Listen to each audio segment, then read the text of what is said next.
Hey everybody, I'm Chris. Welcome to my channel, or welcome back if you're a returning subscriber. If you are, thank you so much for coming back to my corner of the internet. Today we're going to be creating a monochromatic St. Patrick's Day look using the greens from the Midas Cosmetics Lure and Trove palettes. I just feel like we haven't gotten enough use out of these palettes yet. I just want to keep using them over and over and over. So if you'd like to see what look I end up creating, stay exactly where you are because we're getting into it right now. So for this look today, I'm gonna stick with this column and this column only. So it's gonna be very monochromatic, very just green, as it should be for St. Patrick's Day. I think I also need to look for a glitter, maybe we'll use a glitter. Maybe we'll just stick with the Trove palette and use this Cove shade. That is not yellow. It is green if you look at it in person. Oh my gosh, how can I, yeah, it's that color in person. Oh, it matches my nails kind of.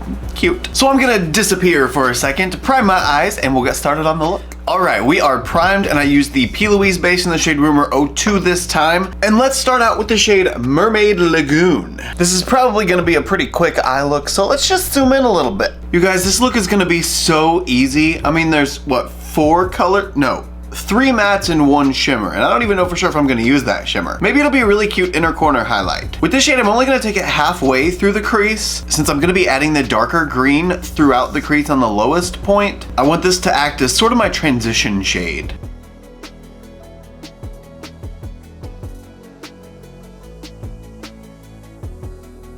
This is already going so perfectly. We've got a nice wing pulled out. We've got the overall green added. Now we just need dimension. I love when looks go like this. Now, just to be sure I get a really seamless blend everywhere else, I'm just gonna take the same brush and start buffing tiny little circular motions on the outer edge closer to the brow bone. That way, whatever shade I go in with on top of that, it should blend beautifully. Transition tone down. Now let's add some lightness. I'm gonna do that with the inner corner as well as the brow bone area. And for that, we're gonna use some Seafoam, the lighter green.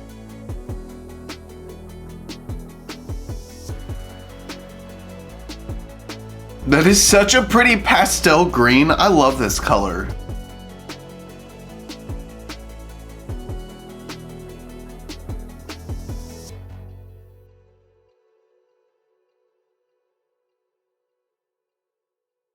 I want this really blown out in this inner corner. I just want it to be like the most green, you know? Super blown out, super colorful, very obviously monochromatic, then pulling it all the way out here.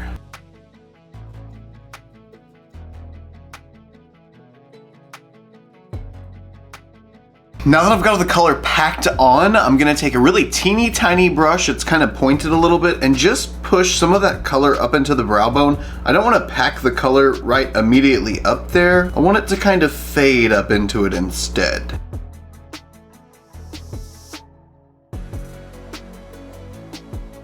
That's perfect. I love that. Then we just gotta finesse the blend between Mermaid Lagoon and Seafoam. This is me finessing. Finesse, finesse, finesse, finesse.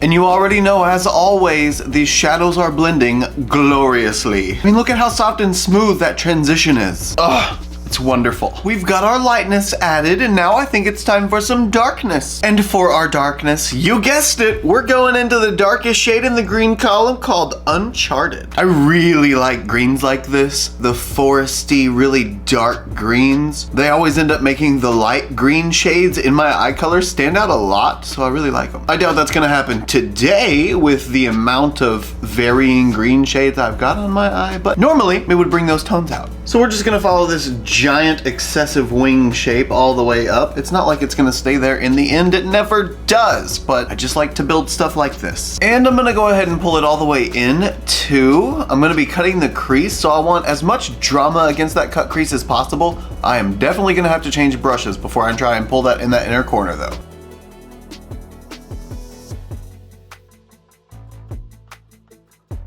And just like that, we have drama. And you know how it goes, we're going back into Mermaid Lagoon and we're just gonna plop that color right on top of the dark green and start blending the edges out with it. Also, to pull that dark green into the inner corner more, I'm gonna use this brush and blend it inward with Mermaid Lagoon.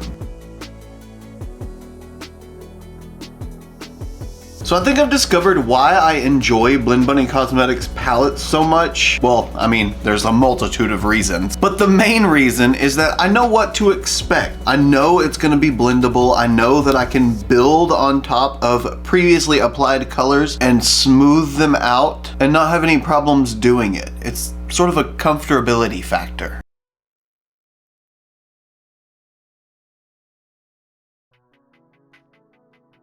Now you see how I have the primary green on top of the dark green? Watch the magic happen, okay? Watch. We're just gonna take the brush, start using little tiny circular motions.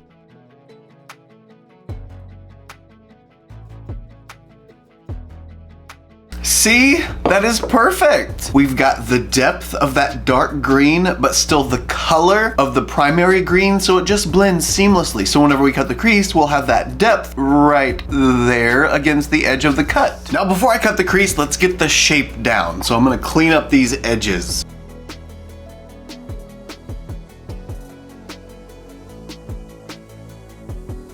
Oh, that's so satisfying. Do I want it to be long and pulled out, or do I want it to be higher?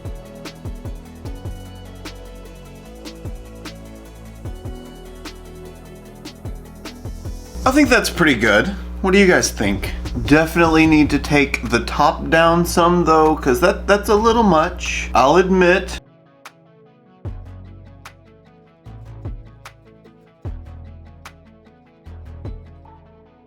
Okay, she's cute. She is really cute. And I'm so glad that all three colors still show very vividly. We didn't cut it all away. Now we can carve out the cut crease using some Vaseline and a really teeny tiny brush. I actually avoided filling my entire lid with eyeshadow base this time so that I didn't waste a bunch of product. Go me!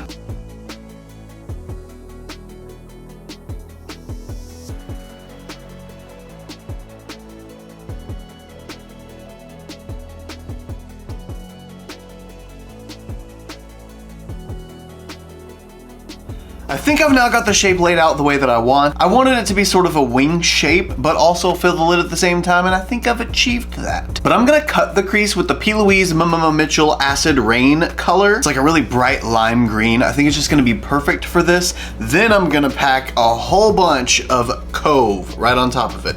Not the yellow, the green.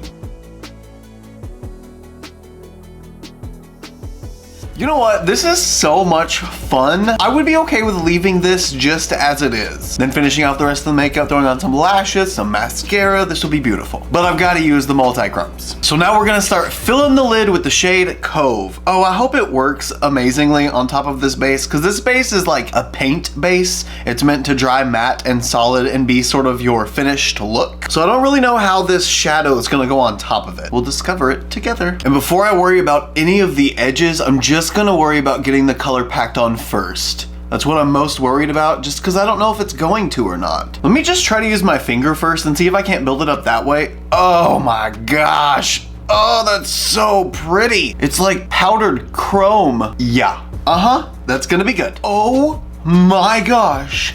Do you see this? I feel like a Mountain Dew. This is beautiful. This is so beautiful and so cool with how it shifts. I love the shift. I love this so much. So much. It's gorgeous. I do think I'm gonna have to make a black wing, maybe a little one, just so whenever I put lashes on, it will actually look good and there won't be like a yellow band in the middle of them. But I'm gonna go ahead and do all of that off camera, get all my face makeup done, and we'll come back with a finished look. All I'm gonna do for the lower lash line, by the way, is just bring some of the greens down to the lower lash line. There's not really much else I can do if I'm gonna keep it monochromatic. So give me just a second to do that and I'll be right back. Wait a minute, I forgot something really quick. I'm gonna take the Gerard Cosmetics Northern Lights Supreme Frost highlighter palette? Yeah, it is Supreme Frost. Wow, okay. And I'm gonna take some of this shade Alaskan Ice. It's the only one that has a little bit of green in it, but the Lure palette doesn't really have like a lighter white green shade, and the green shade that's in that column is like a deeper, sort of like tealy green. It's not really like a highlighting shade. This is a highlighting shade. I'm gonna use this as a brow bone highlight.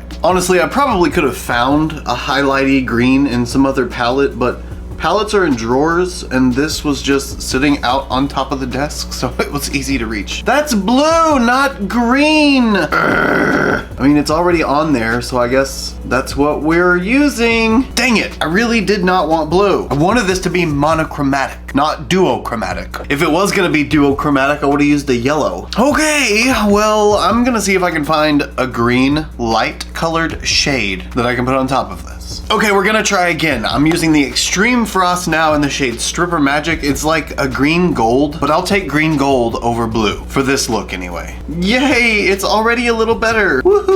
It's still a little cool looking, like cool, like temperature cool, like it's bluish still, but adding that on top at least gives it little flecks of yellowy gold, so it kind of makes it tie together a little bit better, just a little bit. Then with the big fluffy brush that I used in the lightest shade, just gonna buff that edge a tiny little bit, and boom shakalaka, we have a brow bone highlight. Granted, it's not green, but it's not blue. Now I'm gonna go off camera and finish my face makeup. BRB. The full look is now done and complete. I'm feeling so St. Patrick's-y. This is very leprechaun-esque, and I'm loving it. Like I said I was going to do, I took the darkest green shade right up against the lower lashes and then smoked that out with the primary green shade. I didn't want to use the lighter green shade on the lower lash line. I felt like it was probably gonna kind of wash everything out down there. So I wanted to keep that really concentrated with the green. And I think the overall look ended up really, really nice. But what do you guys think? I want to know your thoughts. Is this something you would wear for St. Patrick's Day? Or is it just a monochromatic fun green look that you would wear any day? I was actually considering doing a full green lip, finding a green highlighter, you know, just going green all the way, but I was kind of feeling the more red nude lip. It spoke to me with the green look. I thought it paired really, really well, so I kept that instead. And on the waterline, I was so glad that I had this. The Profusion eyeliners from the Metachrome collection. I reviewed that collection. If you haven't seen it, I'll link it right up here so you can check it out if you want to. But I used this in the waterline and it was perfect. It's primarily yellow, but the flip in it is green, so it's almost just like the Trove shade. It was just a perfect fit. So yeah, now that the look is done, let me know your thoughts, your comments, your opinions, your emotional outbursts down in the comments. I love to see you guys leaving comments, letting me know what you think, and it's just fun to hang out down there with you. If you enjoyed this video and you wanted to give me a thumbs up just to let me know that you did, it would mean the world to me. Also, if you like this look and you want to see more looks like them, you can follow me on Instagram, Twitter, Snapchat, and TikTok. My username is the same for everything. It's just ChristopherJMUA. I love you guys so much, and I will see you in the next one. Bye!